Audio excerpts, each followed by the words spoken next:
हाथ जोड़कर विनय पूर्वक मंगलाचरण करते हैं। सभी हाथ जोड़ लेवें।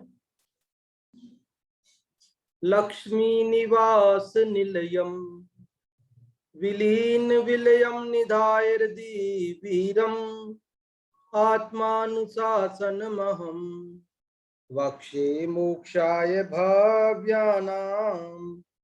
जो लक्ष्मी के निलय रूप उन अविनाशी प्रभु को उर्धार ग्रंथ रचूं आत्मानुशासन भव्य जनों को है स्वीकार, भव्य जनों को है स्वीकार। यह आत्मानुशासन नामक ग्रंथराज है। आज से लगभग 1300 वर्ष पूर्व इस ग्रंथराज की रचना हुई है और संस्कृत भाषा में रचित इस ग्रंथराज में 270 श्लोक हैं और उन 270 श्लोकों में से 187 श्लोक हम पढ़ चुके हैं। आज हम 188वां श्लोक पढ़ेंगे और इस 188वें श्लोक को प्रारंभ करने से पूर्व जो कल हमने 187वां श्लोक पढ़ा था, यदि आप लोगों में से कोई बताना चाहते हो कि कल हमने क्या पढ़ा था संक्षेप में, तो हम आपको रेज हैंड करने के लिए आमंत्रित करते हैं। और प्रीति जी आपको अनम्यूट किया है, आप बताएं। जय जिनेंद्र पंडित जी।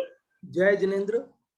कल के श्लोक में आचार्य गुणभद्र स्वामी बता रहे हैं कि जो यहाँ दुखी है वो परलोक में भी दुखी है और जो यहाँ सुखी है वो परलोक में भी सुखी है। और जो जिसने सारे दुखों का त्याग कर रखा हो, परिग्रह आदि से रहित हो, परिग्रह आदि का त्याग कर रखा हो, वो हमेशा सुखी रहेगा। इसके विपरीत जो परिग्रह आदि में ज्यादा ममत्व भाव रखता है वो यहाँ भी दुखी रहेगा और आगे भी दुखी रहेगा। हाँ जी, बहुत अच्छा आपने बताया कि जो यहाँ दुखी है वो आगे भी दुखी रहेगा और जो यहाँ सुखी है वो आगे भी सुखी रहेगा। जगत में जो ये बात चलती है कि यहाँ दुख भोगो तो अगले भाव में सुख मिलेगा, या यहाँ सुख भोगोगे तो अगले भाव में तुम्हें दुख मिलेगा, तो कहते हैं ये बात वास्तव में सही नहीं है। सही बात तो ये है कि जो यहाँ निराकुल रहते हैं, जो आकुलता नहीं करते, तृष्णा भाव नहीं रखते हैं, जो तो वे यहाँ भी सुखी रहते हैं और परलोक में भी सुखी रहते हैं। और जो यहाँ आकुलता करते हैं, तृष्णा रखते हैं, वे यहाँ भी दुखी रहते हैं और उसके फल में अगले भव में भी दुख को ही प्राप्त करते हैं। क्योंकि दुखी होने से तो असाता वेदनी कर्म का आश्रय होता है। दुख शोक तापा क्रंदन वध परिदेव, ऐसा अपन पढ़ चुके हैं। तो दुखी होने से असाता वेदनी कर्म का बंधन होगा और जब असाता वेदनी कर्म का उदय आएगा तो फिर दुख मिलना ही है। इसलिए दुखी होने से कोई सुखी होगा ऐसा नहीं है। सचमुच तो दुखी होने वाला सदा दुखी रहता है और सुखी रहने वाला सदा सुखी रहता है। देखो, इसको हम एक वाक्य में ऐसा भी कह सकते हैं कि जो इष्ट अनिष्ट मानता है वो अभी भी दुखी है और बाद में भी दुखी होगा, और जो इष्ट अनिष्ट नहीं मानता है वो अभी भी सुखी है और वो बाद में भी सुखी होगा। बात समझ में आ रही है आपको?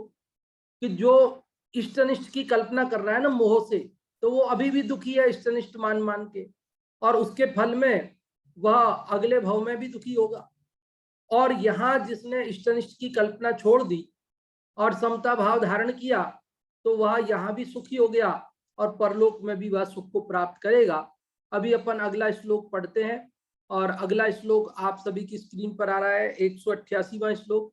188वां श्लोक देखिए, ये भी एक छोटा सा श्लोक है, अनुष्टुप छंद है, लेकिन इन छोटे छोटे श्लोकों में जीवन के बड़े बड़े रहस्य, सुखी होने के उपाय आचार्य गुणभद्र देव ने हमारे लिए लिखे हैं।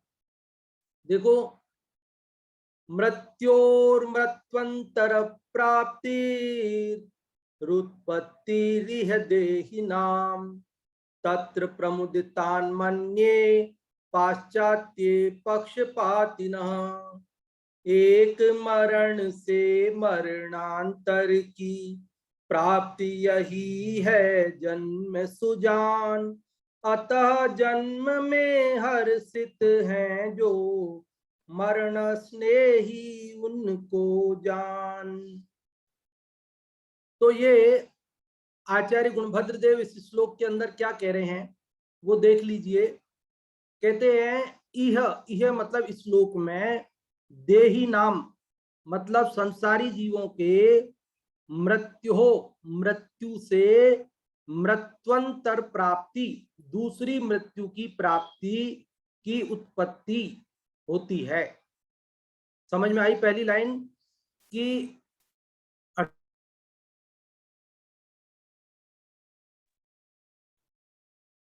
ये पहली पंक्ति का अर्थ समझ में आया कि इस लोक में संसारियों के एक मृत्यु से दूसरी मृत्यु की प्राप्ति की उत्पत्ति होती है। तत्र प्रमुदितान मन्ये, तत्र मतलब वहां जो प्रमुदित होते हैं वे, मैं ऐसा मानता हूं कि पाश्चात्य पक्षपातिनः, कि बाद वाली मृत्यु के पक्षपाती हैं, बाद वाली मृत्यु को पसंद करते हैं। समझ गई बात आपको? देखो यहाँ क्या कह रहे हैं वो समझिए एक बार, कि जो इष्ट अनिष्ट की कल्पना हमारी चलती है कि जन्म होना हमें इष्ट लगता है और मरण अनिष्ट लगता है। जन्म होने पर हम खुशियां मनाते हैं और मरण होने पर दुख मनाते हैं। और आचार्य भगवान हमें इष्ट अनिष्ट की कल्पना छुड़ाना चाहते हैं। तो वो ये कह रहे हैं कि देखो, आप जन्म में को इष्ट मान के हर्षित हो रहे हो और मरण को अनिष्ट मानकर आप दुखी हो रहे हो, लेकिन क्या आपको पता है कि जिसको आप जन्म कह रहे हो वो क्या है? जन्म की परिभाषा क्या है? आप तो जन्म की परिभाषा बताओ। तो कहते हैं कि एक मृत्यु के बाद दूसरी मृत्यु होना, अर्थात मरण की प्राप्ति करना जन्म है। क्या समझ में आई? फिर से बोलता हूं, एक मरण के बाद दूसरे मरण की प्राप्ति करना उसका नाम जन्म है। समझ में आई कि नहीं ये बात? एक मरण हुआ, अब दोबारा मरना है। भाई जन्म मरण मरण मरण ये क्रम तो चल ही रहा है अनादि से संसार में। जब तक हमारे मोह का सर्वथा अभाव नहीं होगा, कर्मों का अभाव नहीं होगा, तब तक ये तो छूटने वाला है नहीं। तो अभी कंटिन्यू मरना है, तो एक मरने के बाद दोबारा मरना है, तो दोबारा मरने के लिए बीच में जन्म लेना पड़ता है। तो जन्म क्या है? दोबारा मरने के प्रारंभ करने का नाम जन्म है। क्या समझ में आई बात? समझ में आई कि नहीं आई बात? तो यहाँ कह रहे मृत्यो मृत्वंतर प्राप्ति उत्पत्ति, उत्पत्ति मतलब जन्म, उत्पत्ति किसका नाम है? जन्म। तो जन्म किसको कहते हैं? तो कहते हैं मृत्यो मृत्वंतर प्राप्ति, एक मृत्यु से दूसरी मृत्यु की प्राप्ति, उसका नाम जन्म है संसार में। इसलिए जो यहाँ प्रमुदित हैं, जो यहाँ मृत्यु जन्म को लेकर प्रसन्न होते हैं, मैं ऐसा मानता हूं कि वे पश्चातवर्ती मरण में, अर्थात बाद में होने वाले मरण में प्रसन्न हो रहे हैं, ऐसा मैं मानता हूं। समझ में आ रही है आपको? तो इस श्लोक का अर्थ आप लोगों से पूछे उससे पहले एक बार फिर से मैं बोलता हूं। यह मतलब इस श्लोक में देही नाम अर्थात संसारियों के, देहधारियों के, उत्पत्ति मतलब जन्म, मृत्योहो मृत्वंतर प्राप्ति, एक मृत्यु से दूसरी मृत्यु की प्राप्ति का नाम है। तत्र प्रमुदिता, जो उस जन्म में प्रसन्न होते हैं, मन्ये मतलब मैं ऐसा मानता हूं, पाश्चात्य मतलब पश्चातवर्ती मरण में, बाद वाले मरण के वे पक्षपाती अर्थात उसमें प्रसन्न हो रहे हैं। जो जन्म में प्रसन्न हो रहे हैं इसका मतलब वे दूसरे मरण के लिए प्रसन्न हो रहे हैं। आप में से जो भी इसका अर्थ बताना चाहते हैं वे रेज हैंड कर सकते हैं। और इसका अर्थ बताने के लिए हम अभी अनम्यूट करते हैं। पहले मुन्नी जी आपको, स्वस्ति जी किसी को आप वीडियो में लीजिए मम्मी पापा में से, तभी पूछ पाएंगे। हाँ मुन्नी जी आप बताएं। जय जिनेन्द्र पंडित जी। हाँ जय जिनेन्द्र। जय जिनेन्द्र पंडित जी। हाँ जी जय जिनेन्द्र बोलें। हाँ इस श्लोक में गुणभद्राचार्य कहते हैं कि एक मरण से मरणांतर की प्राप्ति यही है जन्म सुजान, अतः जन्म में हर्षित है जो मरण स्नेही उसको जान।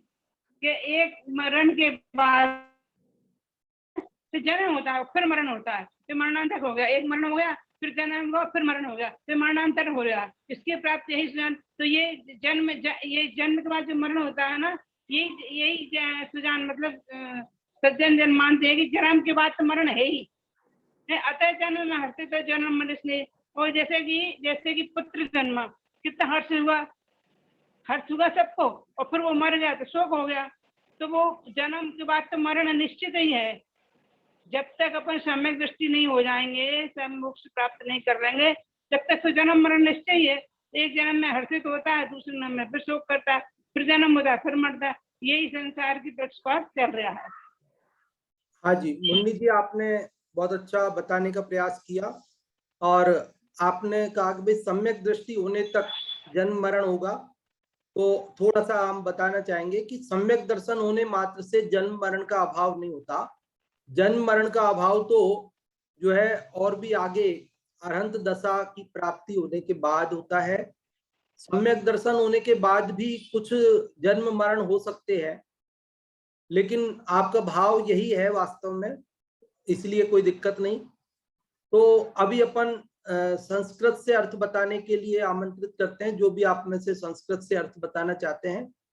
और संस्कृत से अर्थ बताने के लिए प्रीति जी आपको अनम्यूट किया, आप बताएं।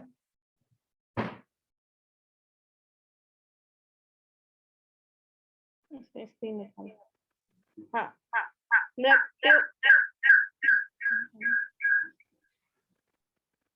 मृत्युर्मृत्वंतर प्राप्तिरुत्पत्तिरिह देहिनां तत्र प्रमुदता मन्ये पाश्चात्य पक्षपातिना। इस श्लोक में बताया गया है कि एक मरण की प्राप्ति, एक मरण के पश्चात दूसरे मरण की प्राप्ति में जो दूसरा जन्म होता है उसमें मरण ही मानते हैं। अतः जो लोग उसमें ऐसे जन्म में हर्षित होते हैं, खुश होते हैं, वो वास्तव में उस मरण में ही अगले मरण के लिए ही हर्ष मना रहे होते हैं। अतः यह मरण सही नहीं है। हाँ, इसलिए जन्म में हर्षित होना ठीक नहीं है, ठीक नहीं है, क्योंकि जन्म भी वास्तव में मरण का प्रारंभ ही है।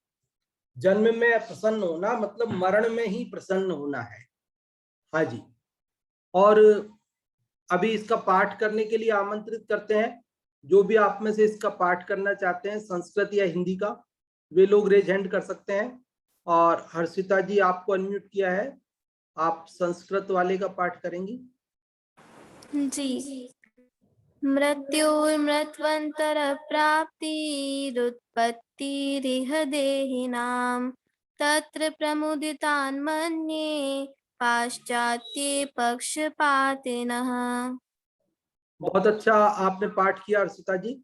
और अभी हम हिंदी वाले का पाठ करने के लिए आमंत्रित करते हैं रंजना जी आपको, आप हिंदी वाले का पाठ करें।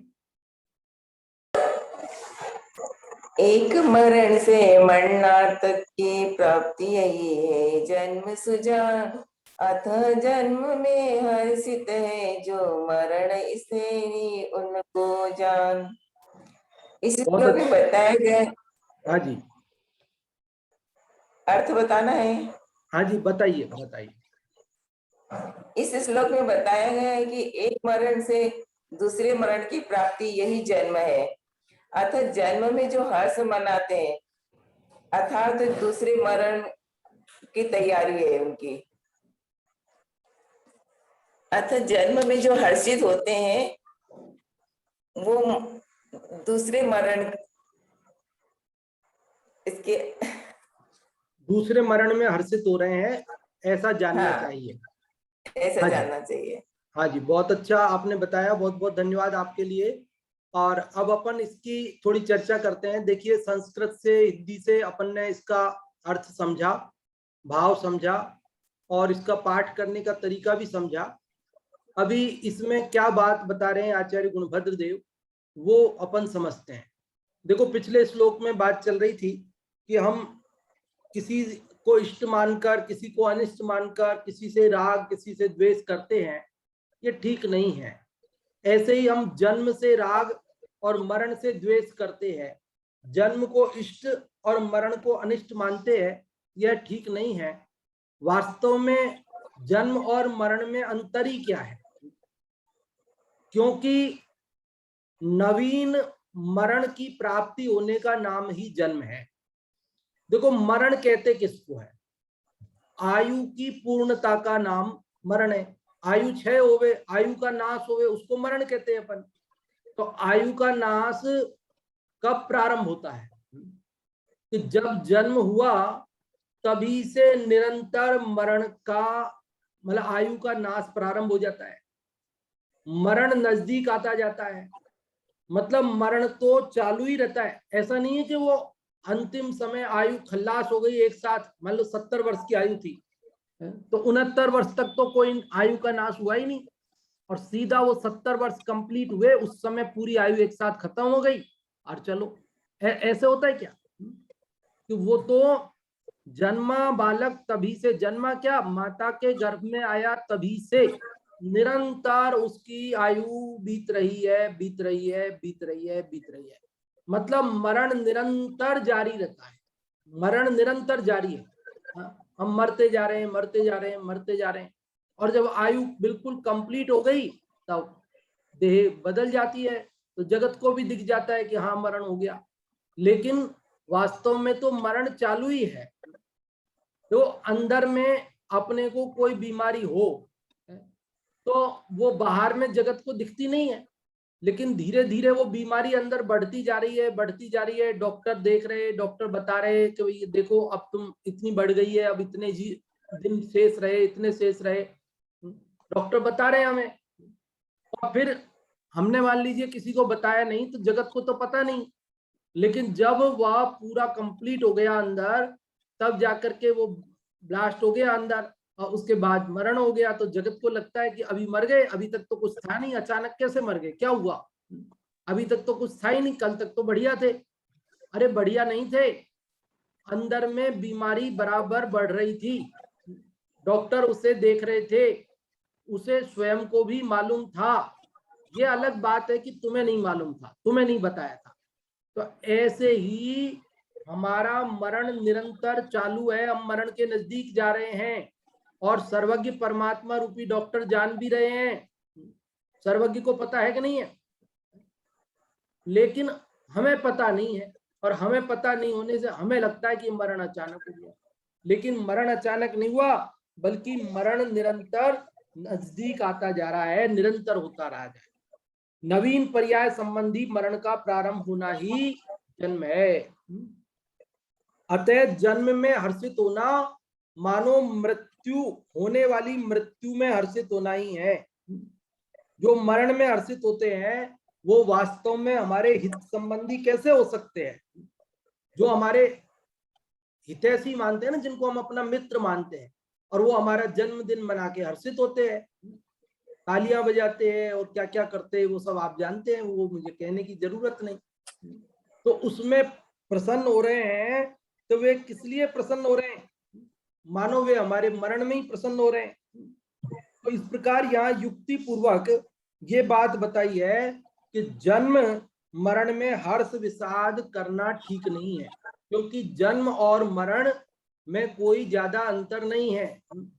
देखो हम कैसे निरंतर मरण के नजदीक आ रहे हैं। भूधर दास जी का एक छंद पढ़ते हैं।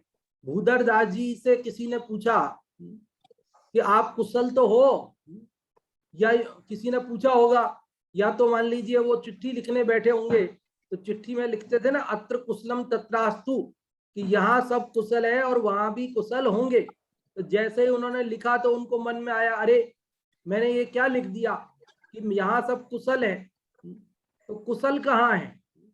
कुशल तो है नहीं, और मैं वैसे ही लिख रहा हूँ कुशल है, तो कैसी दशा है? तो वो कह रहे हैं, जोई दिन कटे सोई आयु में आवासी घटे, बूंद बूंद बीते जैसे अंजुली को जल है, देह नित्य झीन होत, नैन तेजहीन होत, जोवन मलिन होत, छीन होत बल है। आवे जरा नेरी तक अंतक आहेरी, आवे पर भौ नजीक जात नर भौनी फल है। मिल के मिलापी जन पूछत कुशल मेरी, ऐसी दशा माही मित्र काहे की कुशल है। ऐसी दशा माही मित्र काहे की कुशल है। पंडित भूधरदास जी कहते हैं, देखो लोग मिलकर के मित्रजन पूछते भैया कुशल तो हो, और हम भी कह देते हाँ कुशल हैं, लेकिन सचमुच विचार किया जाए तो क्या हम कुशल हैं? तो कहते कहाँ कुशल है। जोई दुन कटे सोई आयु में अवश्य घटे, कि रोज एक एक दिन हमारी आयु का कम होता जा रहा है। जोई दिन कटे सोई आयु में अवश्य घटे। बूंद बूंद बीते जैसे अंजुली को जले, जैसे अंजुली में पानी लेकर हम जाएं, अंजुली को कितना भी टाइट करें तो भी उसमें से बूंद बूंद करके पानी बीतता जाता है। उसी प्रकार हमारी आयु प्रति क्षण बीतती जा रही है। देह नित झीन होत, शरीर जो है कमजोर होता जा रहा है, क्षीण होता जा रहा है। नैन तेजहीन होत, आंखों की रोशनी कम होती जा रही है निरंतर।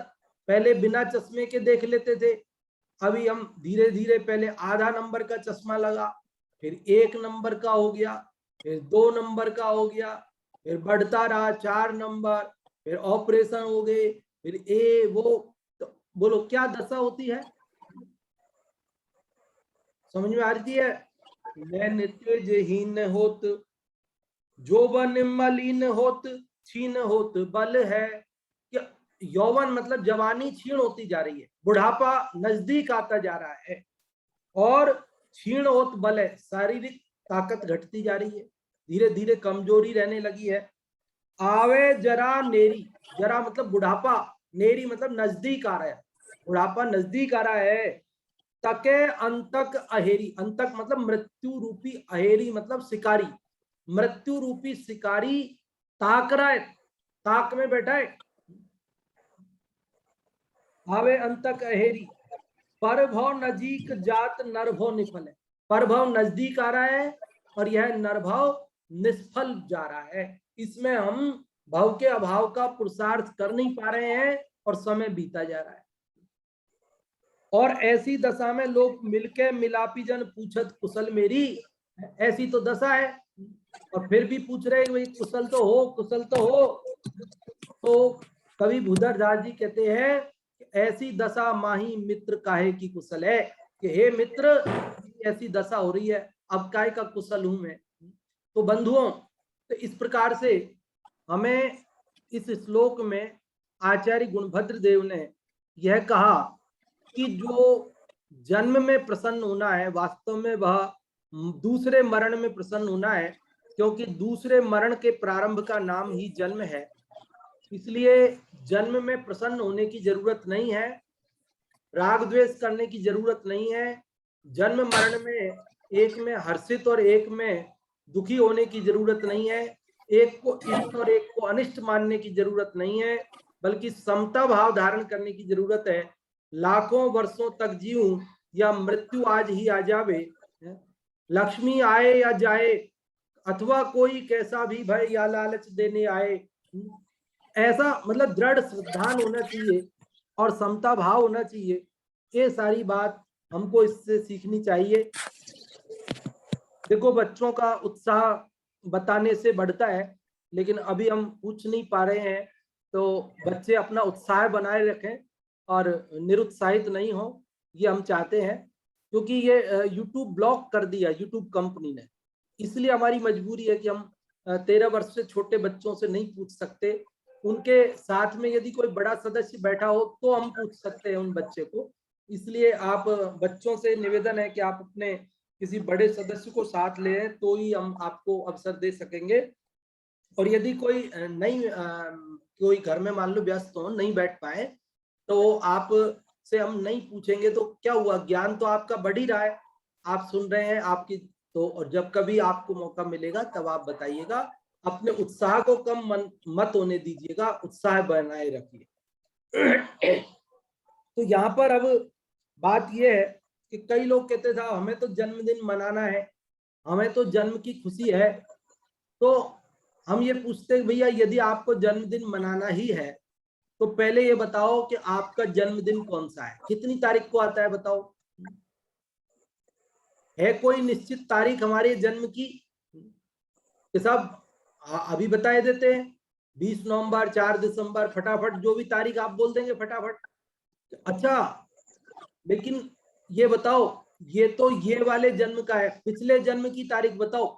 यही जन्म हुआ कि इसके पहले अनंत जन्म हो चुके ना हमारे, तो उन अनंत जन्मों की तारीख नहीं मनाओगे, केवल यही वाली मनानी।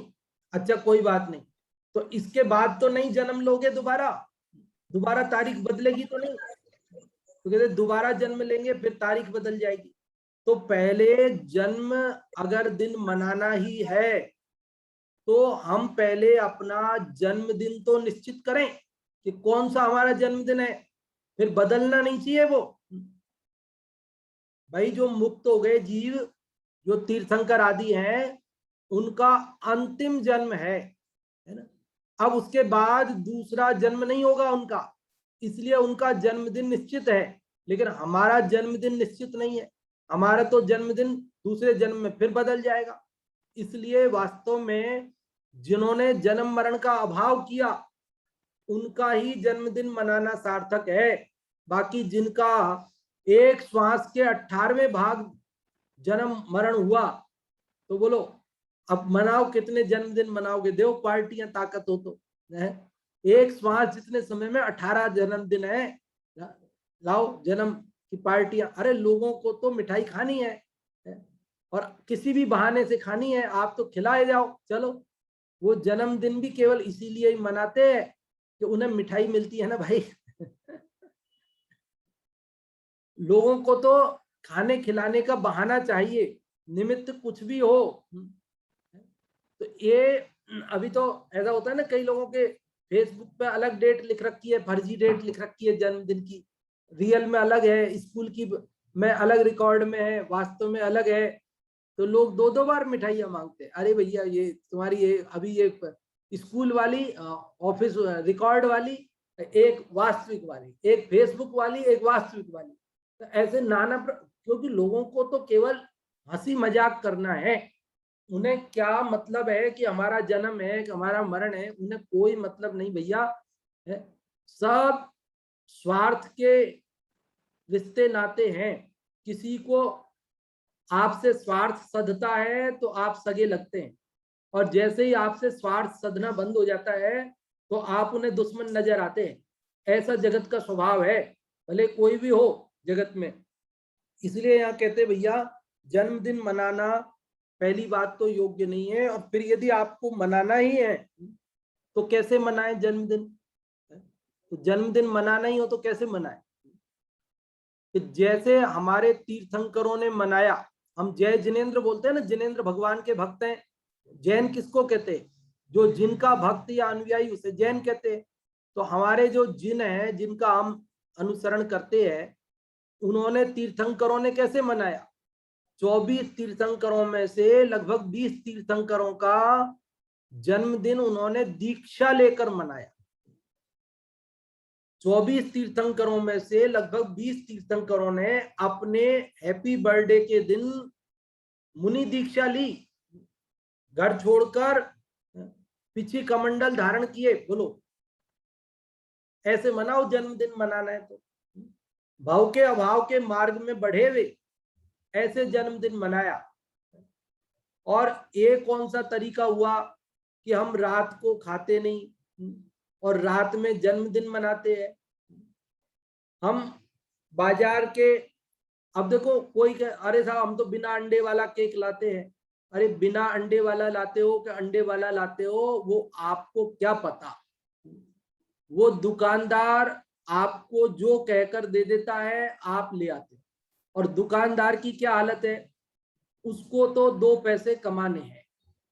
अब ग्राहक को जो चाहिए, जैसा चाहिए, उसको कोई दिक्कत नहीं है, उसको केवल पैसे से मतलब है। मैं आपको सच्ची बात बताता हूं, मेरे साथ घटित बात बताता हूं कि मुझे जूते खरीदने, अब चमड़े के पहनने नहीं। अब मैं दुकान पे जाता हूं और ये पूछता हूं कि ये जूता चमड़े का है क्या, तो वो पूछता है आपको कैसे चाहिए, चमड़े के चाहिए कि बिना चमड़े के चाहिए? तो हम कहते हैं बिना चमड़े के। तो बोलता है हाँ ये बिल्कुल बिना चमड़े के है, ये बिल्कुल बिना चमड़े के है। और जब हम कहते हैं हमें चमड़े के चाहिए, हाँ हाँ भाई साहब ये चमड़े के ही तो है, चमड़े के ही है। तो अभी तो आप कह रहे थे बिना चमड़े के, अभी आप कह रहे हो चमड़े। अरे चमड़े के हैं, देखो ना लेदर लिखा है, इसके ऊपर लेदर लिखा है। तो हमने कहा हमें तो बिना चमड़े के चाहिए, लेदर लिखा है तो नहीं चाहिए। तो बोले अरे ये लिखा है थोड़ी क्या चमड़ा, ये आर्टिफिशियल लेदर है, ये कुछ नहीं है, ये फोम है, ये तो रेक्जिन है। इतने कम पैसों में कोई चमड़ा आता है कि इस पर लिखा तो है ना? अभी आप कह रहे थे कि लिख रहा है चमड़ा है, कि नहीं नहीं वो तो हम कह रहे थे, लेकिन है नहीं ये। आप दुकानदार से बात करके देख लेना, अगर आपको मेरी बात पर भरोसा नहीं होता, आप उससे कहना कि हमें चमड़े के चाहिए, तो वो बोलेगा ये चमड़े के, और 2 मिनट बाद कहना कि हमें बिना चमड़े के चाहिए, तो वो तुरंत बोलेगा हाँ ये बिना चमड़े के। तो उसे क्या मतलब है कि आपको कैसे चाहिए और कैसे नहीं चाहिए? उसे तो केवल ग्राहक पटाना है, ग्राहक से पैसा कमाना है। इसी प्रकार केक बेचने वालों को भी केवल केक बेचना है, उन्हें इससे कोई मतलब नहीं है कि उसमें अंडा है कि नहीं है। अरे उसको भी कहाँ पता है, दुकानदार को बेचारे को, उस दुकानदार को कहाँ पता है कि इसमें अंडा है कि नहीं है? वो भी बेचारा कहाँ से ऑर्डर दे के लाया है, आपने ऑर्डर उसको दिया, उसने आगे ऑर्डर दे दिया और वो बना करके ले आया। आप कहेंगे नहीं साहब हम तो बेकरी से डायरेक्ट लाते हैं, जहां बनता है वहीं से लाते हैं। अरे जहां बनता है वहां से लाते हैं, तो वो अंदर घुस के देखने देता है क्या आपको? आपको घुस के देखने देगा क्या? बोलो। मैंने कहा मेरे सामने बनाओ, मैं देखूंगा तब लूंगा। तो बोले साहब ऐसे तो नहीं हो सकता। कि ऐसे नहीं हो सकता तो मैं कैसे भरोसा कर लूं कि तुम मुझे बिना अंडे का दोगे? समझ गए ना आप? जिस भाई को भी ये लगता हो कि हाँ हम जिससे लाते वो हमें बिना अंडे का केक देता है, तो मैं आपको ये निवेदन करता हूं कि अब की बार उससे ये शर्त लगाना कि मेरी आंखों के सामने बना हुआ केक लेकर जाऊंगा मैं, भले मेरे 2 घंटे लगे चाहे 4 घंटे लगे, 1 दिन की छुट्टी लेके मैं आपके यहाँ बैठूंगा, आपकी बेकरी में। मैं रेगुलर ग्राहक हूं, और तुम अगर मुझे 500 रुपए का केक देते हो तो मैं 1000 रुपए दूंगा, डबल रेट, लेकिन मेरी आंखों के सामने बना के दो बिना अंडे का। और यदि वो बना के दे दे तो ले लेना आपके आंखों के सामने बिना अंडे। जहां तक मुझे भरोसा है वो नहीं देगा आपको। क्यों? क्योंकि वो जो उनका स्टाइल है ना, वो स्टाइल को कोई बदलना नहीं चाहता है, वो तो केवल आपको और हमको मूर्ख बनाना चाहते हैं। स्थिति यही है वास्तव में। सड़ा गला मैदा जो बाजार में वास्तव में बिकता नहीं है, एक्सपायर हो जाता है। जो चीजें ऐसी होती हैं वो जनरली ऐसी चीजों को वो लोग वापरते हैं, आप उनको देख भी नहीं सकते आंखों से, ऐसी स्थिति है। और फिर उस पर रंग कलर लगा करके आपको दे देते हैं। फिर तमाम क्या क्या गड़बड़ होती है वो सब मैं क्या बताऊं, आप सब जानते हैं। वो मोम कितना अशुद्ध है, वो मोम की बत्तियां उसके ऊपर आप रख देते हो, फिर आप उसको जलाते हो, उसका मोम उसमें गिर जाता है, फिर आप फूंक देते हो, फिर वो तो उसके साथ आपका थूक जो है उसमें जाता है, फिर सब लोग उसमें खाते हैं। कैसा मतलब दृश्य होता है, ये आप और हम सब उससे भली भांति परिचित है। और कहीं आप गुब्बारों को फोड़ रहे हैं, ये विध्वंसकारी जन्मदिन, ये विध्वंसकारी जन्मदिन। अरे कोई निर्माण नहीं किया आपने, विध्वंस किया, एक कौन सा जन्म? पहली बात तो जन्म दिन मनाने जैसा है नहीं। देखो जो जन्मदिन पे प्रसन्न हो रहे हैं, याद करो अधिकतम 4 समय पहले मरण हुआ था। बोलो जन्म कब होता है? मरण के अधिकतम 4 समय बाद दूसरा शरीर के अंदर दूसरा शरीर मिल जाता है। एकम द्वौ त्रीन वा नाहरकः, तत्वार सूत्र का सूत्र है। 1, 2 अथवा 3 समय अनाहरक रहता है जीव, चौथे समय नियम से नया शरीर मिल जाता है। तो जैसे मान लीजिए आज मेरा जन्मदिन, तो मैं आज जन्मदिन मना रहा हूं तो ये तो याद करो कि अभी मैं जन्मदिन मना रहा हूं तो कल नहीं, अभी अभी 1 सेकंड पहले, 1 सेकंड तो बहुत ज्यादा हो गया, 1 सेकंड पहले मेरा मरण हुआ था, पिछली पर्याय में मरण हुआ मेरा, तब यहाँ जन्म हुआ है। तो अभी उस मरण को भूल गए, 1 समय पहले हुए उसको 3 समय पहले मरण हुआ, उसको भूल गए और ये जन्मदिन की खुशियां मना रहे, और फिर बाद में मरण कब होगा कब नहीं होगा ये हमें पता है क्या? भैया किसी का कुछ पता नहीं है, आयु का कोई भरोसा नहीं है, इसलिए जन्म मरण में हर्ष विषाद छोड़कर, इष्ट अनिष्ट मानना छोड़कर, राग द्वेष छोड़कर और समता भाव धारण करना ही योग्य है, वही सुखी होने का उपाय है। निराकुल होना, समता भाव धारण करना, ऐसे जीव वर्तमान में भी सुखी हैं और भविष्य में भी सुखी होंगे, और जो हर्ष विषाद करके, आकुलता करके वर्तमान में दुखी हैं, वे आगामी काल में भी दुखी होंगे। ऐसी बात यहाँ चलती है। और अगला श्लोक जो 189वां है वो तो अपन कल पढ़ेंगे। अभी आप लोगों को अवसर देते हैं कि इस 188वें श्लोक में आपने क्या सुना, क्या आपके समझ में आया, आप जो भी बताना चाहते हैं वे लोग रेज हैंड कर सकते हैं। और अभी हम अनम्यूट करते हैं, पहले सुमित जी सांगानेर से, आप लोग बताएं कि आप क्या सुना। हाँ जी, जय जिनेंद्र। हाँ जी, जय जिनेंद्र जी, आज वाले श्लोक में हमने सीखा है कि जैसे कि यदि किन्हीं को जन्म में अति उत्साही जो होते हैं जन्मदिन मनाने में, तो उनके बारे में बताते हैं कि जो जन्म को मनाते हैं, जन्म में बहुत अधिक हर्षित होते हैं, उन्हें मरण में भी हर्षित होते हैं, इस तरह माना जाता है। क्योंकि जो हमारा जन्म है वो मरण को साथ में लेकर के आया है, मरण उसके साथ सुनिश्चित है। तो इसलिए जिनको ज्यादा जो जन्म में प्रसन्न होते हैं उनको जन्म मरण का ही हर्षित होने का है। तो यहाँ पर जो है कि जन्म उन्हीं का सार्थक है जिनका अंतिम जन्म है, उन्हीं का जन्म मनाने सार्थक है, क्योंकि उन्होंने जन्म मरण का अभाव कर दिया है। जिनका जन्म मरण अभी चल रहा है तो उनका जन्म तो मनाने योग्य नहीं है। फिर भी यदि कोई मनाना चाहे अपना जन्मदिन, तो उनको जैसे कि जब बच्चे को जब सबसे पहले मंदिर लेके जाते हैं 45 दिन पे, तो वो जन्मदिन मनाना चाहिए, ताकि उसको बार बार ये याद रहता रहे कि मैंने जैन कुल में जन्म लिया है, अब मुझे अभक्ष्य सेवन नहीं करना है और मुझे ये अपना जैन जो धर्म मिला है इसको सार्थक करना है। तो इस प्रकार सादगी पूर्वक अगर मनाया जाए तो इसमें इस प्रकार मनाना चाहिए। जय जिनेंद्र। हाँ जी, बहुत अच्छा सुमित जी आपने बताया कि जन्म मरण में हर्ष विषाद करना ठीक नहीं है, जन्मदिन मनाना ठीक नहीं है, क्योंकि अभी हमारा अंतिम जन्म नहीं है, जन्मदिन ही निश्चित नहीं है, और फिर भी यदि मनाना है तो आपने एक नई बात बताई कि 45 दिन बाद जब वो मंदिर जाते हैं, सबसे पहले उस बालक को मंदिर लेकर जाते हैं, उस दिन को जन्मदिन मानना चाहिए, ताकि उसे याद रहे कि भाई मैं जैन कुल में जन्मा हूँ, मैं आज से मंदिर आया हूँ, तो मुझे मंदिर आना चाहिए, मुझे धर्म ध्यान में लगना चाहिए, मेरे अभक्ष भक्षण आदि नहीं करना चाहिए, इत्यादि बातों का स्मरण रहे।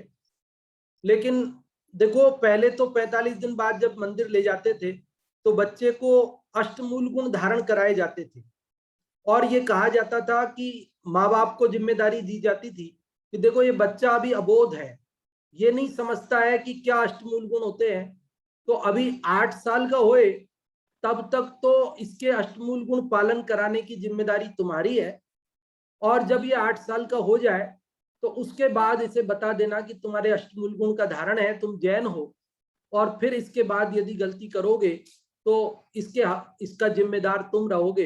अभी 8 साल तक हमारी जिम्मेदारी थी, हमने उसका ध्यान रखा, आगे तुम ध्यान रखना। तो लेकिन आजकल तो लोग केवल नमोकार मंत्र सुना देते कान में, बाकी अष्टमूल गुण धारण की चर्चा ही नहीं करते। उन्हें लगता है कि भाई अष्टमूल गुण का अगर हम पालन नहीं हो पाएगा, इसलिए उसे कहते ही नहीं है।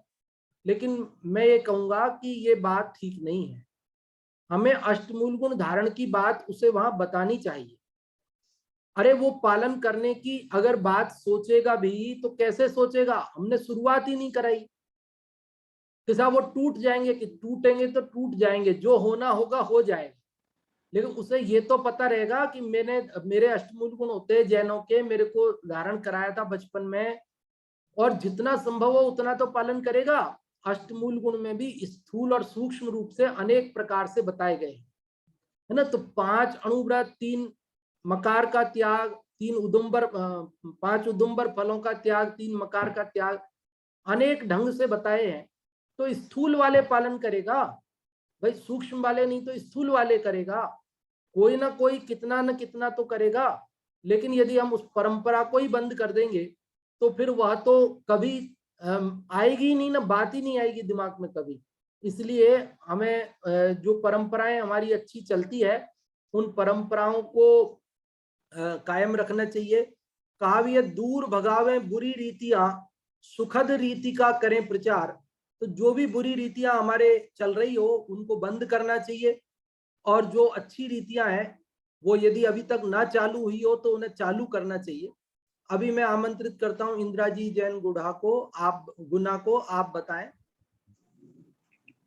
इस श्लोक में आचार्य गुणभद्र स्वामी ने यही बताया है कि जन्म और मरण में हमें हर्ष विषाद नहीं करना चाहिए, क्योंकि जो देहधारी प्राणी है तो एक मरण से अन्य मरण की प्राप्ति होना ही उसको उत्पत्ति कहते हैं। तो इसमें हर्ष तो विषाद नहीं करना चाहिए, दोनों समान है। इसमें अगर मनाना ही है हमें जन्मदिन, तो जैसा कि आपने बताया कि हमारे तीर्थंकरों ने संयम धारण किया है जन्मदिन के दिन। इसमें मुझे एक अपने राष्ट्रपिता महात्मा गांधी की बात भी याद आती है कि वो अपना जन्मदिन उस दिन उपवास करके मनाते थे, मतलब इंद्रिय संयम उनका रहता था। और एक दिन कस्तूरबा गांधी ने सभा मंच में घी का दीपक जला दिया था, तो उसको उन्होंने वो काफी नाराज हुए और उन्होंने कहा कि देश में लोगों को रोटी पर चुपड़ने के लिए तेल भी नहीं मिलता है, वहां तुम घी का दीपक जलाती हो, ये बहुत गलत बात है। और उसका प्रायश्चित लेना पड़ा था भरी सभा में कस्तूरबा जी को। तो मतलब पर हम लोग तो इतना इस बारे में समझते भी हैं कि भाई जो जन्म और मरण समान है, जिस दिन जन्म हुआ है उसी दिन से मरण आयु क्षय प्रारंभ हो जाता है। जैसा कि आपने भूदेवदास जी का बताया है कि जैसे अंजलि में जल भरा हो तो वो उसी तरह एक एक बूंद गिरता रहता है, इसी तरह आयु भी प्रति क्षण क्षीण होती रहती है। यौवन भी क्षीण हो रहा है, बुढ़ापा नजदीक आ रहा है और मृत्यु ताक लगाए बैठी है। फिर भी हम ये सोचें कि हम कुशल हैं, अच्छे से हैं, तो इस जन्म में यदि सम्यक दर्शन भी प्राप्त नहीं किया तो अनंत परावर्तन तो निश्चित है, फिर उसमें खुशी किस बात की। यही उन्होंने मतलब समता भाव रखने की प्रेरणा दी है। हाँ जी, बहुत अच्छा आपने बताया इंदिरा जी कि भाई जन्म और मरण में हर्ष विषाद करना ठीक नहीं है, समता भाव रखना ही ठीक है। और जन्मदिन के संदर्भ में आपने महात्मा गांधी जी के जीवन का प्रसंग भी सुनाया, और चूंकि बात चली है महात्मा गांधी जी की तो मैं आप सबको ये भी कहना चाहता हूँ कि कई लोग महात्मा गांधी जी के जीवन दर्शन को समझ नहीं पाते हैं। और मैं आजकल देखता हूँ कि व्हाट्सएप इत्यादि पर कुछ इस प्रकार की बातें भी आती है जिसमें महात्मा गांधी जी के लिए कुछ हल्के शब्दों का इस्तेमाल करते हैं कुछ लोग। लेकिन हमें ये समझना चाहिए कि महात्मा गांधी जी जैसा जीवन निश्चित रूप से एक आदर्श और अनुकरणीय उनका जीवन था। देश की आजादी में उनका योगदान अमूल्य था। और महात्मा गांधी जी जैसे महापुरुष के लिए जो व्यक्ति हल्के शब्दों का उपयोग कर सकता है, मैं तो ये समझता हूं कि वह अपने हल्केपन को ही प्रदर्शित करता है। हमें निश्चित रूप से इन महापुरुषों के व्यक्तित्व से कुछ शिक्षा ग्रहण करनी चाहिए।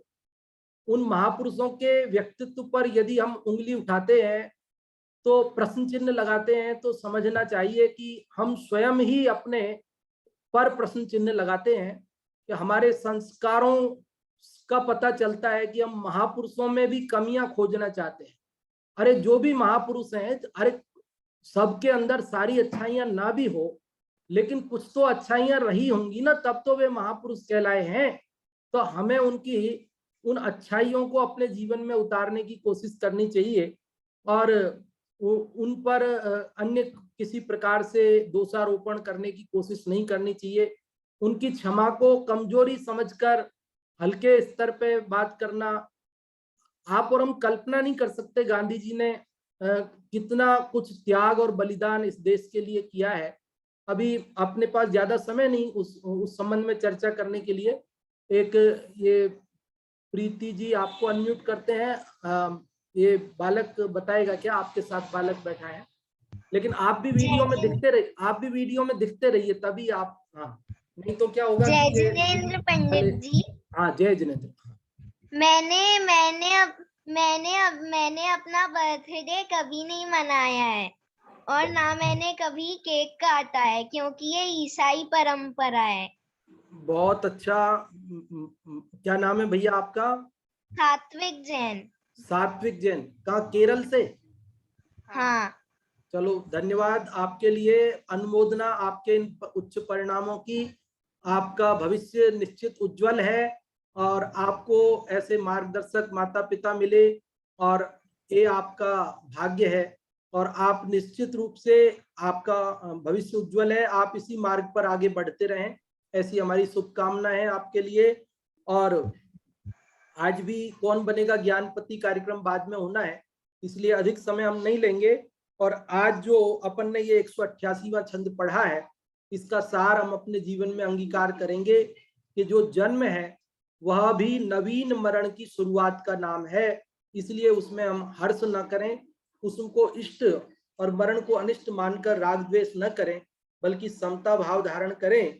और इसी प्रकार से समता भाव धारण करके और सुखी हो, जो वर्तमान में इस प्रकार समता भाव से सुखी होते हैं, परलोक में भी वे निश्चित सुखी होते हैं। और जो वर्तमान में इष्ट अनिष्ट राग द्वेष करके दुखी होते हैं, आकुलता करते हैं, वे परलोक में भी दुखी होते हैं। इसी के साथ अभी की बात को विराम देते हैं और कल एक नए श्लोक के साथ 189 श्लोक नंबर के साथ कल फिर मिलते हैं आपको। और अभी आमंत्रित करते हैं नाटक समयसार जी की सुंदर कक्षा के लिए पंडित जी जय कुमार जी साहब कोटा को आमंत्रित करते हैं, आप पधारें और कक्षा प्रारंभ करावें। बहुत बहुत धन्यवाद पंडित खेमचंद जी साहब।